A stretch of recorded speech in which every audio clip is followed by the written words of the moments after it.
Thank you very much. I will tell a case study from Hungary about a guy who used public sector data on public transport, and the ways how the public transport authority of the specific town used criminal law to silence this app and take the app down from the App Store. So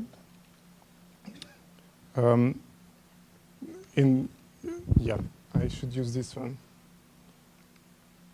Yes, so this guy made this app, and it used unencrypted data, which were available in the internet. It was not publicized, but the public transport authority provided GTFS data on the buses, trams, every transport of the town for its own app.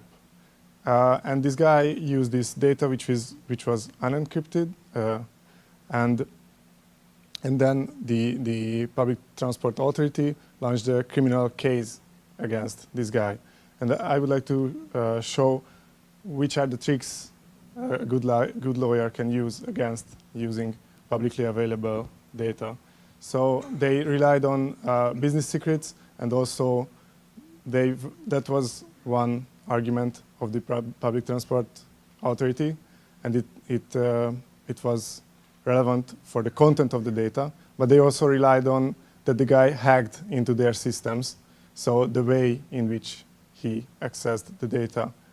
And as we can see, business secret is something which is not in the public domain, so on the face of it, it was kind of flawed because the data was already available in the internet. It was just not publicized. And as I mentioned, there was the other app developed by the public transport authority, so maybe they just wanted their own app to be the one and not have any competition, which is also questionable since they are a public company operating from public funds, and they were just wanted to keep up a monopoly against these freelancers who developed this app in his free time. And the criminal case started, and it lasted for 6 months. There was a search of the house of the developer. The hard drive and the computer was seized, and there were interrogations by the police.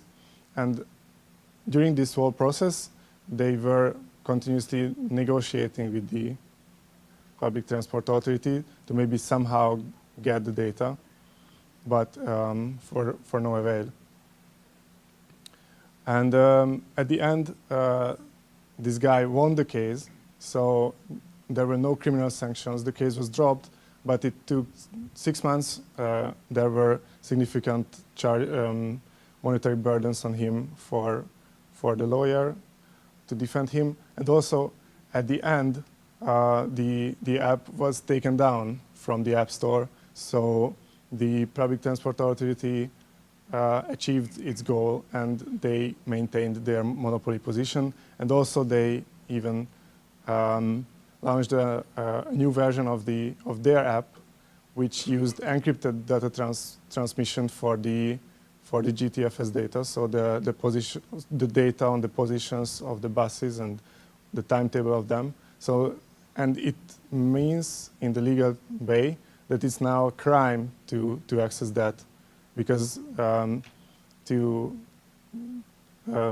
hack into encrypted data is a crime in Hungary, and this was done solely for the purpose by the public transport authority to make it a crime for this guy to make his app available again.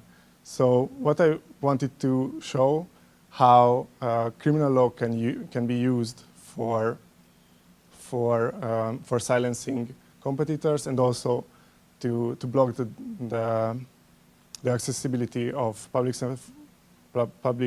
sector information.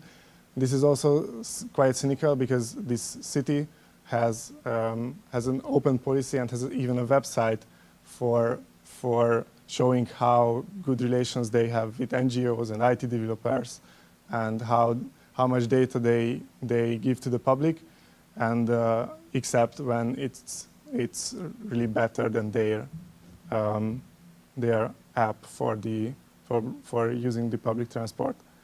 Thank you for your attention. I would like to thank for the contribution of Tamás Sincsák, who was the developer of this app and who shared with me the criminal documents about his case.